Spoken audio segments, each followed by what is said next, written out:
सुप्रभात प्यारे बच्चों, हमने पिछली कक्षा में जो काम किया था आपको समझ आ गया? क्या किया था पता है आपको? क्या किया था हमने? क्या किया था? कबीर की साखियां। क्या किया था? कबीर की साखियां किसने लिखी थी? कबीरदास जी ने। साखियों में किसका बारे में बताया था कि हमें साधु के बारे में नहीं पूछना चाहिए और दूसरे हिंदू और मुसलमान में भेद नहीं करना चाहिए और एक छोटे से तिनके की भी निंदा नहीं करना चाहिए। संसार में कोई भी किसी का दुश्मन नहीं है।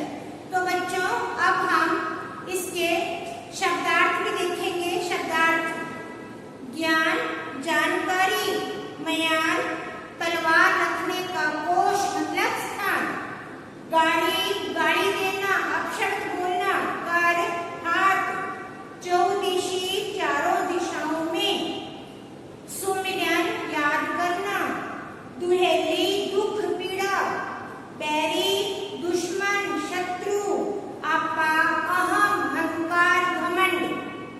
अब हम प्रश्न अभ्यास करेंगे। प्रश्न अभ्यास में आप बुक खोलेंगे। पहला प्रश्न: तलवार का महत्व होता है, म्यान का नहीं।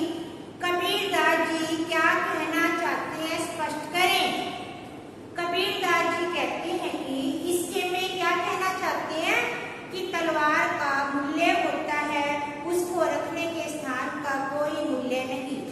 तो प्यारे बच्चों, इसी प्रकार हमें किसी की जाति का कोई महत्व नहीं, व्यक्ति के गुणों का महत्व होता है। प्रश्न 2, पाठ की तीसरी साखी जिसकी एक पंक्ति है, मनुआ तो चहु दिशि फिरे यह तो सुमरन नाही, के द्वारा कबीरदास जी क्या कहना चाहते हैं? कबीरदास जी कहना चाहते हैं कि हमें भटक भटक कर ईश्वर को याद नहीं करना चाहिए, एकाग्रचित्त होकर प्रभु को याद करना चाहिए। इस प्रश्न में ही आएगा। प्रश्न 3, कबीरदास जी ने घास की निंदा करने से मना किया है। कबीर के दोहे में घास का विशेष स्थान है। उक्त दोहे का क्या संदेश है? संदेश क्या है? संसार में कोई भी वस्तु, कोई भी व्यक्ति छोटा बड़ा नहीं है। यही संदेश है, हमें किसी को छोटा नहीं समझना चाहिए। प्रश्न नंबर 4, मनुष्य के व्यवहार में दूसरों को विरोधी बना देने वाले दोष होते हैं। किस साखी से यह भाव स्पष्ट होता है? जग में बैरी कोई नहीं। ये वाली साखी हम करेंगे। अब आ जाओ प्रश्न पाठ से आगे। 1, या आपा को डारी दे गया करे सब कोए, ऐसी पानी बोलिए अपना आपा खोए। इसमें आपा है अपने आप पर। इसमें घमंड की बात की गई है। इसमें घमंड को छोड़कर ऐसी वाणी बोलनी चाहिए जो दूसरों को अपना बना ले। प्रश्न 2, आपके विचार से आपका और आत्मविश्वास में आपका उत्साह का क्या अंतर है? दोनों का मतलब तो एक है, परंतु उत्साह का मतलब जोश है और यदि जोश अधिक हो जाए तो वह घमंड में बदल जाता है। प्रश्न 3, सभी मनुष्य एक तरह सुनते बोलते हैं और एक समान विचार नहीं रखते। सभी अपनी अपनी मनोवृत्तियों के अनुसार कार्य करते हैं। पाठ में आई कबीर की किस साखी में उपयुक्त पंक्तियों के भाव मिलते हैं? एक समान होने के लिए क्या आवश्यक है? आवत भारी एक है, आवत गारी एक है। आपका एक पद्यांश आया था ना एक साखी में, क्या बताया था भाई? आवत गारी एक है, उल्टी हो अनेक। ये वाली साखी आएगी। इसमें यदि हम बदले की भावना रखते हैं तो बदले के कारण हम दूसरों का परोपकार नहीं कर सकते। परोपकार तभी करेंगे जब हमारे मन में स्नेह और प्रेम की भावना होगी। प्रश्न 4, कबीर के दोहों को साखी क्यों कहा जाता है? कबीर के दोहों को साखी इसलिए कहा जाता है क्योंकि उन्होंने संसार को साक्षी मानकर दोहे लिखे हैं, अर्थात संसार के बारे में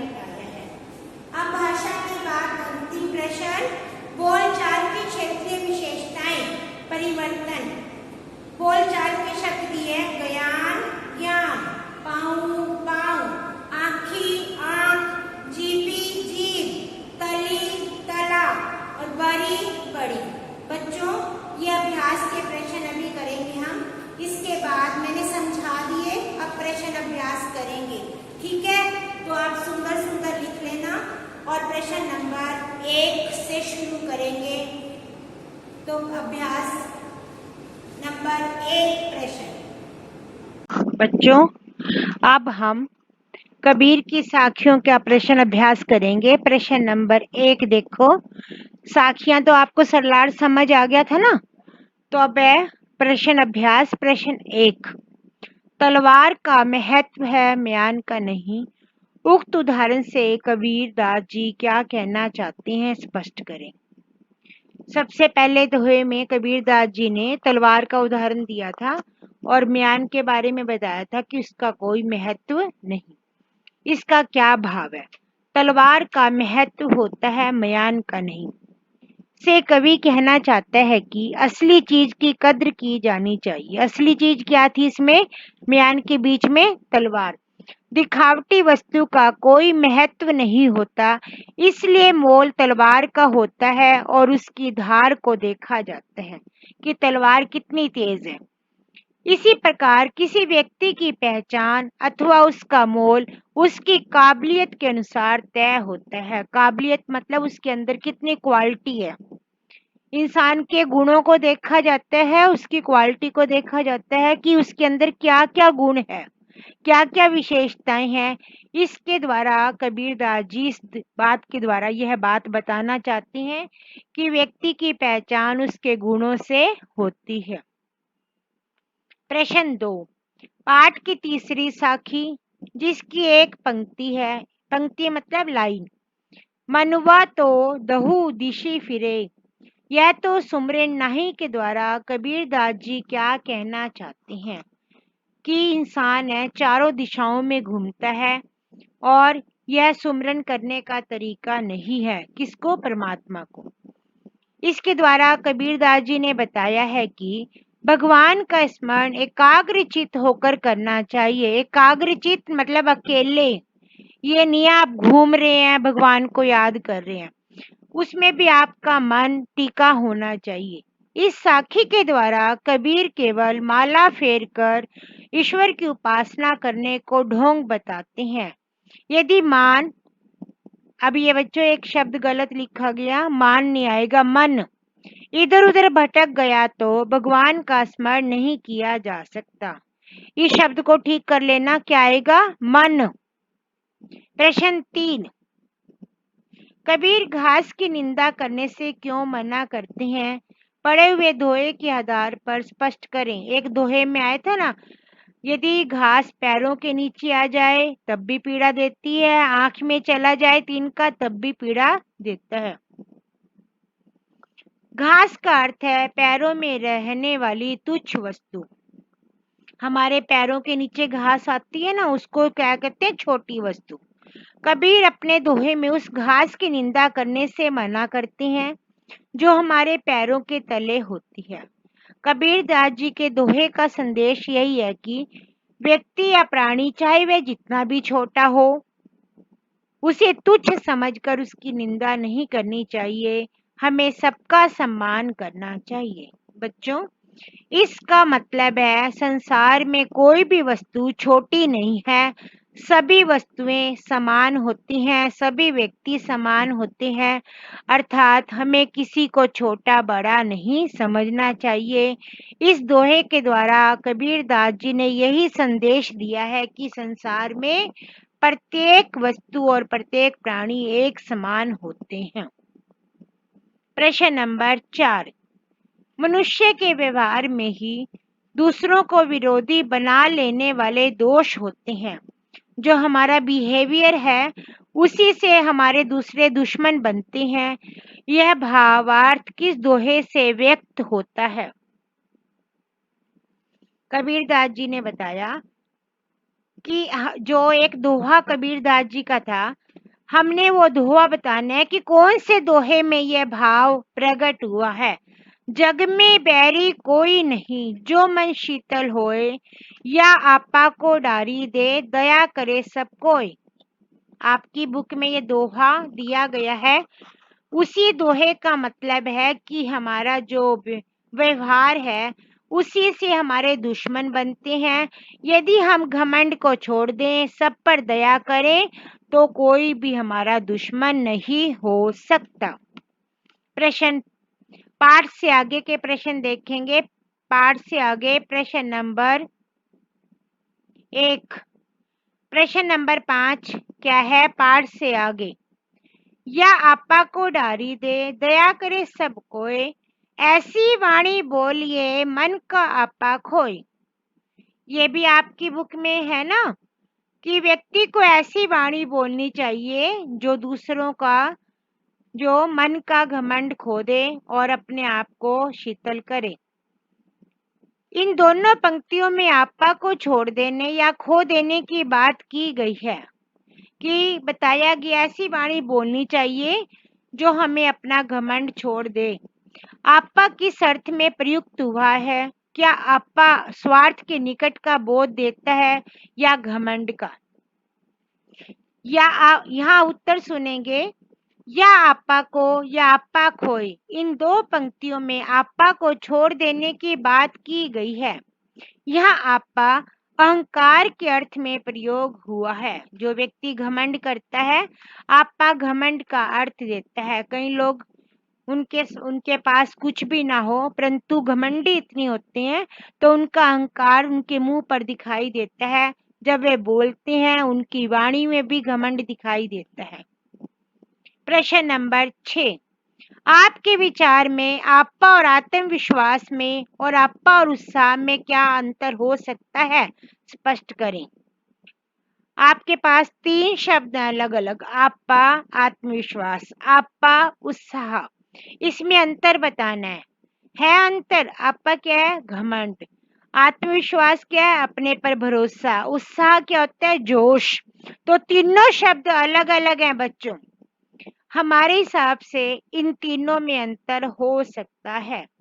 नंबर 1, आपा और आत्मविश्वास। आपा का अर्थ है अहंकार, जबकि आत्मविश्वास का अर्थ है अपने ऊपर विश्वास। दूसरा देखेंगे, आपा और उत्साह। आपा का अर्थ है अहंकार, जबकि उत्साह का अर्थ है किसी काम को करने का जोश। आप ये आत्मविश्वास शब्द भी बार बार पढ़ते आ रहे हो बुक्स में, उत्साह के बारे में भी पढ़ते हो, परंतु आपा शब्द है। आपा मतलब अपने लिए भी प्रयोग करते हैं, परंतु यहाँ आपा का अर्थ है अहंकार, घमंड। आया बच्चों समझ में? प्रश्न नंबर 6 अर्थ बताने हैं सिर्फ। प्रश्न 7, सभी मनुष्य एक ही प्रकार से देखते सुनते हैं पर एक समान विचार नहीं रखते। सभी अपनी अपनी मनोवृत्तियों के अनुसार कार्य करते हैं।